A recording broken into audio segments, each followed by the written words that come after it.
ഇന്ത്യയുടെ മുൻ പ്രധാനമന്ത്രി ഡോക്ടർ മൻമോഹൻ സിംഗിനെ ഓർമ്മയില്ലേ? അദ്ദേഹം അധികം സംസാരിക്കാറില്ല. അദ്ദേഹത്തെ പലപ്പോഴും മൗനി ബാബ എന്നൊക്കെ വിളിച്ച് ചില മാധ്യമങ്ങളും ചില രാഷ്ട്രീയ പാർട്ടികളുമൊക്കെ പരിഹസിച്ചിട്ടുണ്ട്. അദ്ദേഹം ഇന്ന് ജീവിച്ചിരിപ്പില്ല. പക്ഷേ ഒരിക്കൽ അദ്ദേഹം ആത്മഹത്യ ചെയ്യും എന്ന് സ്വയം പറഞ്ഞതായ ഒരു വെളിപ്പെടുത്തൽ പുറത്തു വരുന്നു. അദ്ദേഹത്തിൻ്റെ എന്തെങ്കിലും ഒരു സമ്മർദ്ദമായിരിക്കാം അതിന് കാരണം. സമ്മർദ്ദം തന്നെ. മുൻ തെരഞ്ഞെടുപ്പ് കമ്മീഷണറായ SY ഖുറൈഷി അദ്ദേഹത്തിൻ്റെ ഒരു പുസ്തകത്തിൽ എഴുതിയ കാര്യമാണ് ഇപ്പോൾ പറഞ്ഞത്. അതായത്, ഞാൻ ആത്മഹത്യ ചെയ്യും എന്ന് മുൻ പ്രധാനമന്ത്രി ഡോക്ടർ മൻമോഹൻ സിംഗ് പറഞ്ഞതായി ഖുറൈഷി തൻ്റെ പുസ്തകത്തിൽ വെളിപ്പെടുത്തുന്നു. കൃത്യമായി അദ്ദേഹത്തിന് ഉണ്ടായ അനുഭവം, ഖുറൈഷിക്ക് ഉണ്ടായ അനുഭവങ്ങളും അദ്ദേഹത്തിൻ്റെ സർവീസ് കാലഘട്ടത്തിൽ ഉണ്ടായ കാര്യങ്ങളുമൊക്കെ ചേർത്ത് വെച്ചുകൊണ്ട് ഇതൊരു ആത്മകഥയല്ല എന്ന് സൂചിപ്പിച്ചുകൊണ്ടുകൂടിയാണ് ഈ പുസ്തകം അദ്ദേഹം എഴുതിയിരിക്കുന്നത്. ഇന്ത്യയും ഞാനും 100 ഓർമ്മക്കുറിപ്പുകൾ, ഇത് ആത്മകഥയല്ല എന്ന് SY ഖുറൈഷി തൻ്റെ പുസ്തകത്തിന് പേരിട്ടിരിക്കുന്നു, തലക്കെട്ട് നൽകിയിരിക്കുന്നു. ഈ പുസ്തകത്തിലാണ് ഡോക്ടർ മൻമോഹൻ സിംഗ് ആത്മഹത്യ ചെയ്യും എന്ന് പറഞ്ഞ കാര്യം അദ്ദേഹം വെളിപ്പെടുത്തുന്നത്. 2012 ഉത്തർപ്രദേശ് നിയമസഭാ തെരഞ്ഞെടുപ്പിന് ഇടെയാണ് ഈ ഒരു സംഭവം ഉണ്ടായത്. അന്നത്തെ കേന്ദ്ര നിയമമന്ത്രി സൽമാൻ ഖുർഷിദ് കോൺഗ്രസ് അധികാരത്തിൽ എത്തിയാൽ മുസ്ലിങ്ങൾക്കുള്ള തൊഴിൽ സംവരണം 4.5% നിന്ന് 9% ആക്കും എന്ന് തെരഞ്ഞെടുപ്പ് റാലിയിൽ പ്രഖ്യാപിച്ചു. ഇത് മാതൃകാ പെരുമാറ്റച്ചട്ടത്തിന്റെ ലംഘനമാണെന്ന് BJP തെരഞ്ഞെടുപ്പ് കമ്മീഷനിൽ പരാതി നൽകി. പരാതിയിൽ 4 ദിവസത്തെ വാദം കേട്ട ശേഷം തെരഞ്ഞെടുപ്പ് കമ്മീഷൻ ഖുർഷിദിനെ ശാസിക്കുകയും ചെയ്തു.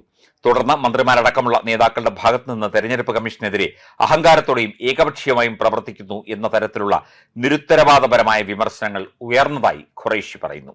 ഈ സാഹചര്യത്തിൽ തന്റെ അതൃപ്തി അന്നത്തെ പ്രധാനമന്ത്രിയുടെ മാധ്യമ ഉപദേഷ്ടാവായ ഹരീഷ് ഖാരെയോട് ഖുറൈഷി പങ്കുവച്ചു. അടുത്ത ദിവസം തന്നെ പ്രധാനമന്ത്രിയുടെ ഓഫീസിൽ വന്ന് അടിയന്തരമായി കൂടിക്കാഴ്ചയ്ക്ക് വിളിയെത്തുകയും ചെയ്തു. പ്രധാനമന്ത്രിയുടെ വസതിയിൽ എത്തിയ ഖുറൈഷിയെ ഡോക്ടർ മൻമോഹൻ സിംഗ് നേരിട്ട് സ്വീകരിച്ചു. കൂടിക്കാഴ്ചയുടെ തുടക്കത്തിൽ തന്നെ ഹരീഷ് എന്നോട് കാര്യങ്ങൾ പറഞ്ഞു. നിങ്ങൾക്ക് അങ്ങനെ തോന്നുന്നു എങ്കിൽ ഞാൻ ആത്മഹത്യ ചെയ്യും എന്ന് അതീവ വികാരാധീനായി ഡോക്ടർ മൻമോഹൻ സിംഗ് പറഞ്ഞതായിട്ടാണ് ഖുറൈഷി ഈ പുസ്തകത്തിൽ എഴുതിയിരിക്കുന്നത്. താൻ ഉന്നയിച്ച വിമർശനം പ്രധാനമന്ത്രിയെക്കുറിച്ചല്ല, ചില മന്ത്രിമാരുടെ പെരുമാറ്റത്തെക്കുറിച്ചാണ് എന്ന് വ്യക്തമാക്കിയതോടെ മൻമോഹൻ സിംഗ് ശാന്തനാവുകയും ചെയ്തു. സൽമാൻ ഖുർഷിദാണ് ഈ ഒരു വിമർശനവും മറ്റു കാര്യങ്ങളുമൊക്കെ ഉന്നയിക്കുന്നതിൽ മുന്നിൽ നിന്നത്. പക്ഷേ അത് പ്രധാനമന്ത്രി അറിഞ്ഞുകൊണ്ടായിരുന്നില്ല എന്ന ആ ഒരു സത്യം അദ്ദേഹം തുറന്നു പറഞ്ഞു. അതോടുകൂടി മൻമോഹൻ സിംഗ് ശാന്തരാവുകയും ചെയ്തു. ഇക്കാര്യം എനിക്കറിയില്ലായിരുന്നു, അറിഞ്ഞിരുന്നു എങ്കിൽ ബന്ധപ്പെട്ടവരെ ഞാൻ ശക്തമായി ശാസിക്കുമായിരുന്നു. ഇനി ഇത്തരമൊരു കാര്യമുണ്ടെങ്കിൽ നേരിട്ട് എന്നെ വിളിക്കണം എന്നും അദ്ദേഹം പറഞ്ഞതായി ഖുറൈഷി എഴുതുന്നുണ്ട്. ഇതോടൊപ്പം തെരഞ്ഞെടുപ്പ് കമ്മീഷൻ ഇന്ത്യയുടെ അഭിമാനം മാത്രമല്ല, നമ്മുടെ ജനാധിപത്യത്തിന്റെ ആത്മാവാണ്. അത് നഷ്ടപ്പെട്ടാൽ നമുക്കെല്ലാം നഷ്ടമാകും എന്ന മൻമോഹൻ സിംഗിന്റെ വാക്കുകൾ ജീവിതത്തിൽ ഒരിക്കലും മറക്കാനാവാത്ത അനുഭവമായിരുന്നു എന്നും ഖുറൈഷി പറയുന്നു. അതായത്, മൻമോഹൻ സിംഗ് ഇടപെട്ടുകൊണ്ടല്ല കാര്യങ്ങൾ അന്ന് നടന്നിരുന്നത്, അല്ലെങ്കിൽ അദ്ദേഹം അറിഞ്ഞുകൊണ്ടല്ല പല കാര്യങ്ങളും നടന്നിരുന്നത്. 2012 കാര്യമാണ് നടന്നിരുന്നത് എന്നുള്ള ഒരു വ്യാഖ്യാനം കൂടി ഇതിനകത്ത് വരേണ്ടതുണ്ട്, അല്ലെങ്കിൽ കൊണ്ടുവരേണ്ടതുണ്ട്. മൻമോഹൻ സിംഗ് പ്രധാനമന്ത്രി ആയിരുന്നു എങ്കിലും മന്ത്രിമാർ പലരും പല രീതിയിൽ കാര്യങ്ങൾ പറയുന്നു, പ്രസ്താവനകൾ നടത്തുന്നു, അതുപോലെയുള്ള ചില അഭിപ്രായ പ്രകടനങ്ങൾ നടത്തുന്നു, പല കാര്യങ്ങൾ ചെയ്യുന്നു. പക്ഷേ പ്രധാനമന്ത്രി ഇതൊന്നും കൃത്യമായി അറിഞ്ഞിരുന്നില്ല.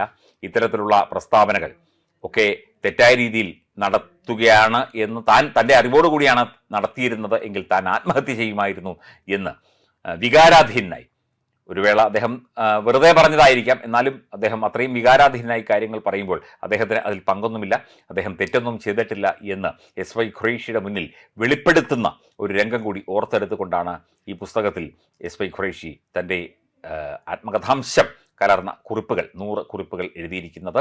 ഇന്ത്യയെക്കുറിച്ചാണ്, ഇന്ത്യയുടെ തെരഞ്ഞെടുപ്പ് കമ്മീഷൻ്റെ പ്രവർത്തനത്തെക്കുറിച്ച്, തെരഞ്ഞെടുപ്പ് കമ്മീഷൻ്റെ ഭാവിയെക്കുറിച്ച് ഒക്കെ തന്നെയാണ് അദ്ദേഹം ഇതിൽ പരാമർശിക്കുന്നത്. എന്നാൽ ഇതൊരു ആത്മകഥയല്ല എന്ന് അദ്ദേഹം അടിവരയിട്ട് പറയുകയും ചെയ്യുന്നു.